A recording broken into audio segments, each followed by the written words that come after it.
وعلى أصحابه الكرام الغر الميامين العلماء العباد وعلى التابعين لهم بإحسان إلى يوم الدين. يا أيها الذين آمنوا اتقوا الله حق تقاته ولا تموتن إلا وأنتم مسلمون. يا أيها الناس اتقوا ربكم الذي خلقكم من نفس واحدة وخلق منها زوجها وبث منهما رجالا كثيرا ونساء واتقوا الله الذي تساءلون به والأرحام إن الله كان عليكم رقيبا.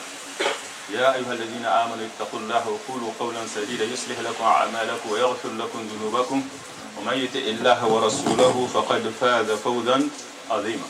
أما بعد، أيها الأحباء في الله، أيها الإخوة في الإسلام، طبتم وطابت ممشاكم وتبوأتم من الجنة منزلا وجمعني الله وإياكم عند مستقر رحمته في جنات النعيم مع حبيبنا وقدوتنا محمد المصطفى عليه أفضل الصلاة والسلام. جعلنا الله نحيا على سنته ونموت على ملته ونحشر في زمرته وتحت لوائه وننال شفاعته ونشرب من حوضه شريف شربة لا نظمع بعدها أبدا. أن عائشة رضي الله عنها قالت: قال رسول الله صلى الله عليه وسلم: أحب الأعمال إلى الله أدومها وإن قل. C'est hadith de Aïcha, l'épouse du prophète, radiallahu anha, elle dit que le messager d'Allah sallallahu alayhi wa sallam a dit que l'œuvre qu'Allah aime le plus, c'est celle qui est durable. C'est celle que la personne accomplit d'une façon permanente. Et ça, c'est très important car ça répond. L'objectif pour lequel Dieu nous a créés, c'est de ne pas mourir qu'en état d'être soumis à Allah. Comme le verset coranique que je viens de réciter, et que le prophète sallallahu alayhi wa sallam, chaque fois qu'il tenait un sermon, il récitait 3 versets. Le premier verset, parmi ces 3, Ya ayyuhalladhina amanu ittaqullaha haqqa tuqatihi wa la tamutunna illa wa antum muslimun. Vous qui croyez, craignez Allah comme il doit être craint. Quand on dit à une personne de craindre quelqu'un, il va vraiment s'enfuir de cette personne, va se cacher de cette personne. Mais quand on dit crains Allah, ça veut dire rapproche-toi de ton Seigneur. Ce n'est pas par distance, c'est en accomplissant les bonnes œuvres et en s'éloignant de ses interdits. C'est ainsi qu'on peut se rapprocher de notre Seigneur. Comme il doit être craint, ça doit être à tout le temps et à tout moment, dans tous les lieux, dans toutes les circonstances, dans l'aisance comme dans l'adversité, en public comme en privé. On doit craindre Allah, comme il doit être craint. Et ne mourir qu'en pleine soumission. Comment on peut être sûr et certain de ne mourir qu'en pleine soumission alors qu'on ne sait pas quand est-ce que nous mourrons, où nous mourrons, comment nous mourrons? La seule façon de le faire, c'est de s'installer dans la durabilité, dans l'obéissance d'Allah.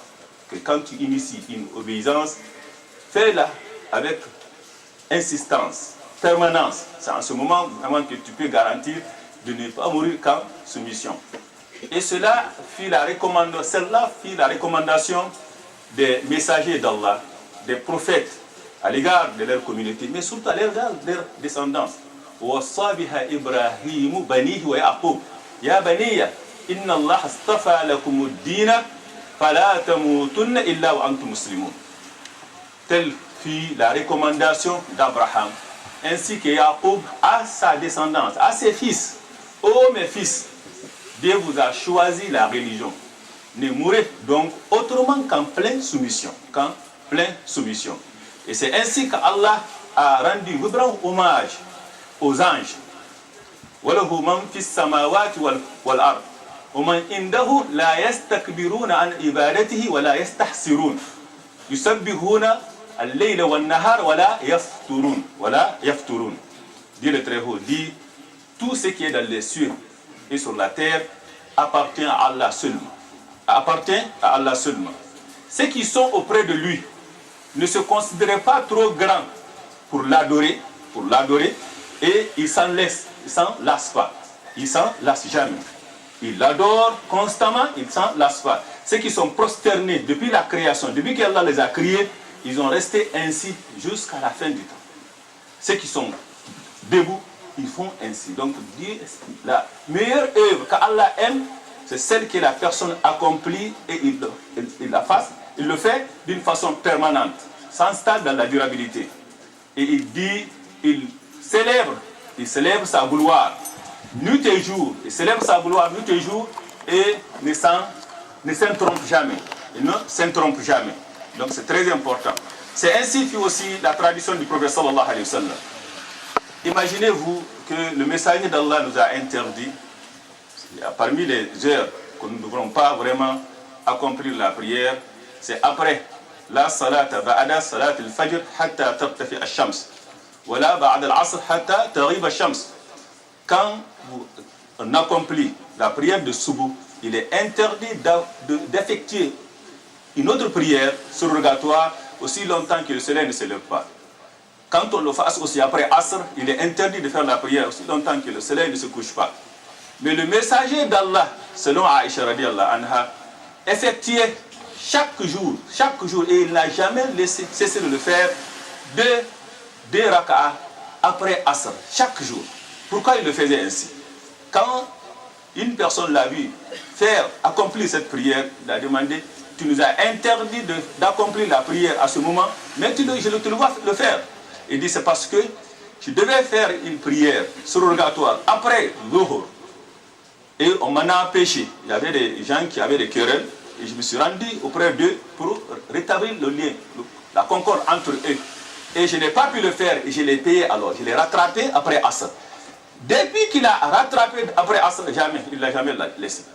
Ce qui veut dire, le prophète sallallahu alayhi wa sallam, quand il initiait une prière, il le faisait, il le prénisait. Il ne lâche jamais, il ne l'interrompt jamais. Tellement qu'il tient beaucoup à ça. Quand on accomplit une prière ou une œuvre, qu'on le fait d'une façon continuelle, permanente. C'est pour cela, une personne est venue voir le prophète sallallahu alayhi wa sallam, lui a interrogé sur l'islam. قال يا رسول الله قل لي في الإسلام قولا لا أسأله عنه أحدا غيرك قل آمنت بالله ثم استقم. Il dit au messager d'Allah, informe-moi, dis-moi quelques paroles sur l'islam, sur laquelle je n'interrogerai personne d'autre que toi. Il dit, je crois à Allah et maintiens-toi droit. Maintiens-toi droit. Donc c'est très important, ça, c'est une parole de synthèse, et claire et précise. Ça réunit tout ce que nous venons de dire, ça résume tout ce que nous venons de dire, et c'est ça que Dieu veut de toi. Car l'importance pour chacun de nous, c'est le moment où tu quitteras ce bas monde.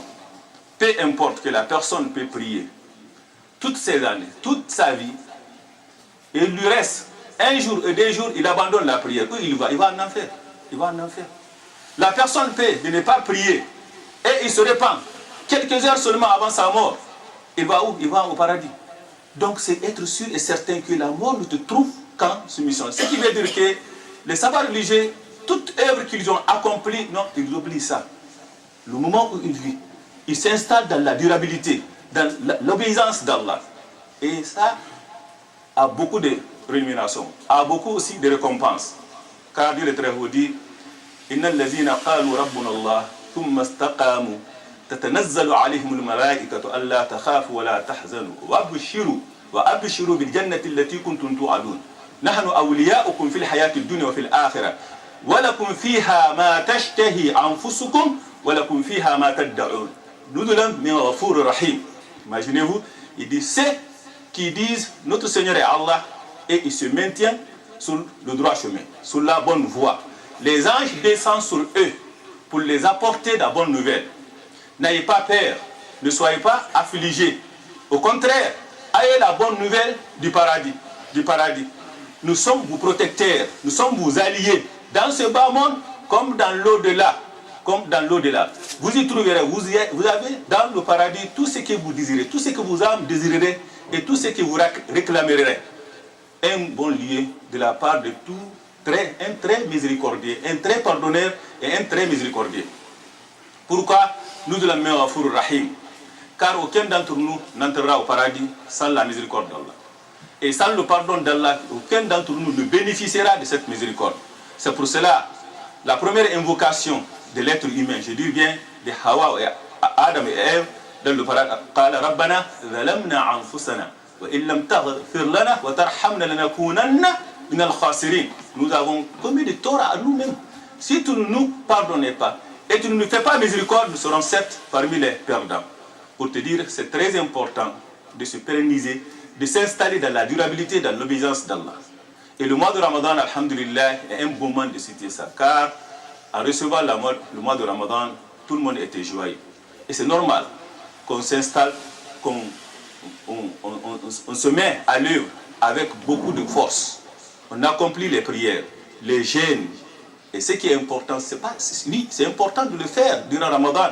Mais comme je viens de dire, il faut vraiment être sûr et certain que la mort te trouve dans l'obéissance d'Allah. Comment tu peux le faire?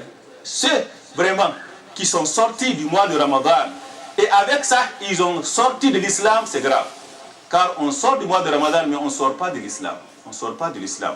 On doit alors continuer ce que nous avons entamé durant Ramadan afin que la mort ne nous trouve qu'en pleine soumission. À ce moment, nous pourrons vraiment atteindre la félicité dans ce bas monde et dans l'au-delà. أقول قولي هذا واستغفر الله لي ولكم فاستغفروه إنه غفور رحيم. الحمد لله رب العالمين والصلاة والسلام على المبعوث رحمة للعالمين. Très chers frères et sœurs, alhamdulillah, quand on dit aux gens souvent de continuer les bonnes œuvres qu'ils ont entamées durant Ramadan, cela ne veut pas dire que de suivre les mêmes rythmes, le même élan depuis Ramadan. Car le prophète sallallahu alayhi wa sallam nous a dit que dans ce hadith, il dit لِكُلِّ عَمَلٍ شِرَّةٍ وَلِكُلِّ شِرَّةٍ فَتَرَةٍ فَمَنْ كَانَتْ شِرَّتُهُ إِلَى سُنَّتِي فَقَدْ أَفْلَحَ وَمَنْ كَانَتْ فِتْرَتُهُ إِلَى غَيْرِ ذَلِكَ فَقَدْ أَهْلَكَ. Il dit chaque œuvre a un élan, une ardeur, un engouement. Et ça, on le voit avec durant Ramadan.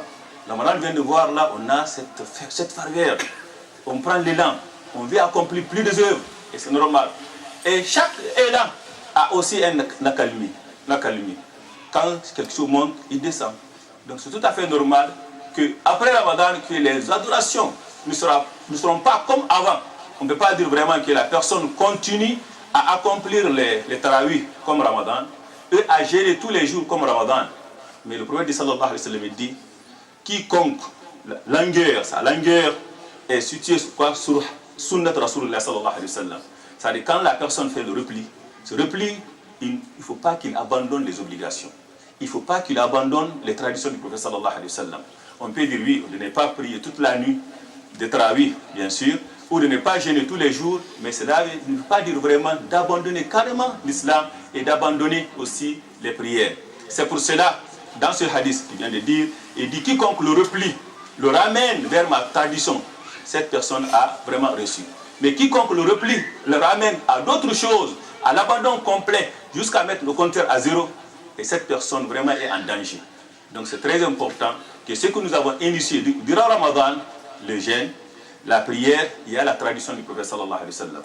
D'abord, on essaye, on fait tout ce qui est de notre possibilité. C'est une obligation d'observer les obligations, les 5 prières de l'islam. Les 5 prières de l'islam doivent être préservées. On ne doit jamais les lasser. Ça, c'est la première chose à faire. Deuxièmement, la tradition du prophète sallallahu alayhi wa sallam, qui est à Shawwal. Durant le mois de Shawwal, il y a 6 jours. قال رسول الله صلى الله عليه وسلم من صام رمضان وأتبعه 6 من شوال كان كصيام الدهر.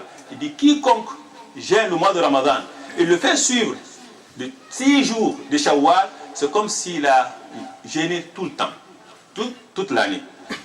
Et ça c'est très important. Les savoirs religieux disent Al-Hasana bi ashrat amthaliha. Il dit une œuvre est récompensée 10 fois de sa valeur. Ça veut dire les 30 jours est égal à 30 mois. Ça veut dire 30 jours. Chaque jour, c'est 10 jours. Donc, c'est 30 mois, ça veut dire 10 mois. Ça est égal à 10 mois. Les 30 jours est égal à 10 mois. Donc, les 10 mois, parce que 30 qu'on multiplie à 10, c'est très important, ça nous amène à 10 mois. 10 mois, le mois de Ramadan est égal à 10 mois, car il est récompensé 10 fois de sa valeur. Et les 6 jours est égal à 60 jours, qui fait que 2 mois, avec les 10 mois, ça fait 12 mois. Que la personne, c'est comme s'il a gêné tout le temps. Donc c'est très important de ne pas lâcher, de ne pas abandonner, de ne pas laisser passer cette chance. durant les 6 jours de Shawwal. Les gens se demandent souvent comment faire. Est-ce qu'il faut vraiment le faire suivre tout de suite? Car dans le hadith, il est très clair. Il l'a fait suivre de 6 jours de Shawwal. Quand on dit sittan binakra, en arabe, ça veut dire que c'est n'importe quel 6 jours. Il n'a pas dit là, il n'a pas précisé les jours dans le Shawwal. Il dit de 6 jours. Oui, An-Nawawi, lui, dit que c'était préférable. C'est préférable que de le faire suivre tout de suite. Mais les savants religieux, beaucoup d'entre eux, ils disent que ce n'est pas une obligation. Donc on peut vraiment jeûner tout de suite, on peut jeûner mi-Shawwal, on peut jeûner la fin du Shawwal. L'importance, c'est de jeûner 6 jours de Shawwal. Il est même préférable pour certains qui ont certaines festivités, que les amis les invitent, qu'ils célèbrent la fête, de retarder, car il est très important aussi de festoyer, et de répondre à l'invitation des gens durant ce mois béni, durant ce mois après Ramadan. Quand les gens célèbrent une fête et ils t'invitent, c'est mieux vraiment que tu rompes, que tu ne gênes pas ce jour-là et tu retardes. Ça aussi a beaucoup de rémunération. Quand le prophète sallallahu alayhi wa sallam a demandé à un sahaba qui fit inviter, qui fait appeler à une invitation, et il était en gêne et dit coupe ton jeûne, romps ton jeûne. Donc c'est très important. Il y a aussi le jour de Yom al-Ithnain. Il y a aussi Yom al-Khamis. C'est des jours aussi qu'il faut jeûner, car le jeûne est très important. Quiconque jeûne un jour dans le sentier d'Allah, Allah lui éloigne sa face de l'enfer à une distance de 70 années de marche. Donc c'est très important que les œuvres que nous sommes habitués de l'accomplir durant le Ramadan, qu'on continue à pérenniser, qu'on s'installe dans la durabilité. C'est en ce moment vraiment que nous pouvons vraiment atteindre la félicité dans ce bas monde et dans l'au-delà, et aussi nous pouvons mettre toutes les chances à notre côté que nous mourrons en soumission. Et ça c'est très important. Donc ceux qui n'ont connu Allah que durant Ramadan, après Ramadan ils ont sorti du mois de Ramadan et de l'islam, ils se mettent en danger. Il se met en danger, car quand il meurt, s'il meurt avant notre Ramadan, tous les œuvres qu'ils ont fait là, c'est nul. Pourquoi? Parce que l'un des signes qui nous indique que l'œuvre de la personne a été acceptée, c'est de le voir encore se pérenniser, s'installer dans la durabilité, dans l'obéissance d'Allah. Mais si tu vois une personne accomplir une obéissance, et après ça il fait une désobéissance, ça fait que la première œuvre n'a pas été acceptée. C'est pour cela Dieu est très haut dit وَيَزِيدُ اللَّهُ الَّذِينَ اهْتَدَوْا هُدًى وَيَزِيدُ اللَّهُ الَّذِينَ اهْتَدَوْا هُدًى وَالْبَاقِيَاتُ الصَّالِحَاتُ خَيْرٌ عِندَ رَبِّكَ ثَوَابًا وَخَيْرٌ مَرَدًّا. Il dit Allah augmente, accroît la guidance de ceux qui sont installés dans la guidance, ceux qui ont suivi la voie. Allah les accroît encore. Il accentue leur foi. Et ça c'est très important. Et les œuvres durables méritent une meilleure récompense auprès de ton Seigneur et une meilleure destination. Al-Baqiyatu Salihat. Pourquoi Al-Baqiyatu Salihat? Car c'est des œuvres que nous accomplissons constamment. Chaque fois que la personne finit la prière, dit Subhanallah, Alhamdulillah, Allahu Akbar. Donc c'est pas seulement que Subhanallah, Alhamdulillah, Allahu Akbar est d'une grande importance, bien sûr, mais c'est parce que le croyant l'accomplit d'une façon permanente. Ce qui a donné la valeur à ces œuvres-là. C'est que pour ça le prophète sallallahu alayhi wa sallam les a appelés al-baqiyat as-salihat. Les œuvres durables. Donc c'est très important. Donc il est très haut dit innal lazina ihtadu zadahum huda wa atahum taqwa. Innal lazina ihtadu zadahum huda wa atahum taqwa. Ceux qui se mirent dans la bonne voie, sur la bonne voie, Allah accroît leur guidance, leur piété. Il leur inspire leur piété. Donc ce qui veut dire que la personne, pour qu'il puisse juger, chacun de nous peut juger, est-ce que les œuvres que j'ai accomplies durant Ramadan a été acceptée ou non? Quelle est l'importance d'une œuvre qui n'a pas été acceptée et agréée par Allah? Quand l'œuvre n'est pas agréée par Allah, n'a aucune importance. Et comment le savoir? Regarde le comportement de la personne après Ramadan.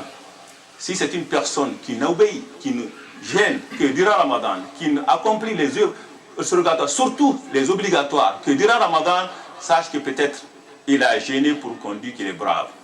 Il a gêné pour imiter les autres. Il a gêné pour suivre le peloton. Tout le monde gêne, moi aussi je gêne. C'est un moment vraiment que tout le monde le fait, moi aussi je le fais. Il y a l'ambiance, il y a telle chose, donc il a suivi. Mais il ne l'a pas fait comme le dit le prophète sallallahu alayhi wa sallam. Man sama ramadana imanan wa ihtisaban ghufira lahu ma taqaddama min dhanbi. C'est très clair. La condition est très claire. Cette condition, s'il est rempli, Dieu ça donne l'obligation d'accroître la foi de la personne qui se met sur la bonne voie. Et le prophète sallallahu alayhi wa sallam, quiconque gêne avec foi et en cherchant la récompense auprès d'Allah, il verra tous ses péchés effacés. Donc c'est très important de penser à ça. Il y a la prière nocturne que le prophète sallallahu alayhi wa sallam il dit Sharaful mu'min qiyamuhu bil-layl. Minimum, le prophète sallallahu alayhi wa sallam priait 11 rakats et il y a Shafu ou al-Witr. Donc c'est très important qu'après Ramadan, c'est une école qui nous a appris vraiment à se conformer aux enseignements coraniques, à la tradition du prophète sallallahu alayhi wa sallam, continuer ainsi, même après Ramadan. Et ça c'est très important. أقول قولي هذا واستغفر الله لي ولكم فاستغفروه إنه غفور رحيم. ربنا تقبل منا إنك أنت السميع العليم وتب علينا يا مولانا إنك التواب الرحيم. اللهم اهدنا فيما هديت وعافنا فيما عافيت وتولنا فيمن توليت وبارك لنا فيما أعطيت واصرف عنا السوء ما قضيت إنك تقضي ولا يقضى عليك. اللهم لا يذل ما هديت ولا يعز ما عاديت بيدك الخير كله يا رب العالمين يا أرحم الراحمين. اللهم تقبل منا قيامنا وصيامنا وركوعنا وسجودنا. اللهم تقبل منا صالح أعمالنا واغفر لنا واعتق رقابنا من النار يا رب العالمين يا أرحم الراحمين. ربنا لا تزغ قلوبنا بعد إذ هديتنا وهب لنا من لدنك رحمة إنك أنت الوهاب. اللهم أصلح أولادنا وأزواجنا واجعلهم قرة أعين لنا واجعلنا للمتقين إماما يا رب العالمين يا أرحم الراحمين. اللهم أصلح ذات بيننا ووحد صفوفنا يا رب يا أرحم الراحمين. اللهم ربنا لا تدع لنا في مجلسنا هذا ذنبا إلا غفرته ولا حاجة إلا قضيتها ولا هم إلا فرجتها ولا كربا إلا نفسته ولا مريض إلا شفيته ولا مريض إلا شفيته ولا مريض إلا شفيته ولا ضال إلا هديته ولا ضال إلا هديته ولا ضال إلا هديته ولا عذبا إلا رزقته بزوج صالح ولا عذبة إلا رزقتها بزوج صالح يا رب يا أرحم الراحمين. Donc nous avons nos sœurs, certaines qui nous ont demandé de prier pour eux, pour qu'ils puissent vraiment trouver un mari convenable. Nous prions aussi que les jeunes, qu'Allah fasse que les jeunes aussi soient un mari convenable, que ce soit vraiment des gens purs. C'est très important. Le souci que nous pouvons avoir dans ce pays dans lequel nous vivons actuellement, c'est nos enfants. Comment le devenir de nos enfants. Et le point essentiel, départ, c'est quoi? C'est le mariage. Le mariage est très important. Ce n'est pas pour rien que Dieu commença la relation humaine par le mariage. Dans le paradis, avec Ève et Adam. Pourquoi la mission qu'Allah nous a investie, nous ne pouvons pas vraiment le remplir comme il faut sans passer par le mariage. Et le mariage, c'est très important. La relation conjugale, la collaboration entre ces deux personnes, c'est ce qui permet à la communauté vraiment de prendre soin des éléments qui sont très importants, qui est notre descendance. Et cette descendance, une personne ne peut pas faire, seule ne peut pas faire un enfant, une seule aussi ne peut pas vraiment les éduquer. Il faut la collaboration de père et mère dans un cadre du mariage. Dans un cadre de mariage qui répond aux enseignements coraniques. Donc c'est très important. Nous avons un frère qui nous a appelé aujourd'hui, Inch'Allah, peut-être il est là, qui veut embrasser l'islam. Donc nous sommes vraiment honorés de le voir ici parmi nous et nous prions Allah qu'Allah croisse sa guidance. Qumu ila salat, yarhamkumullah. Bien, nos frères vont passer là pour ramasser.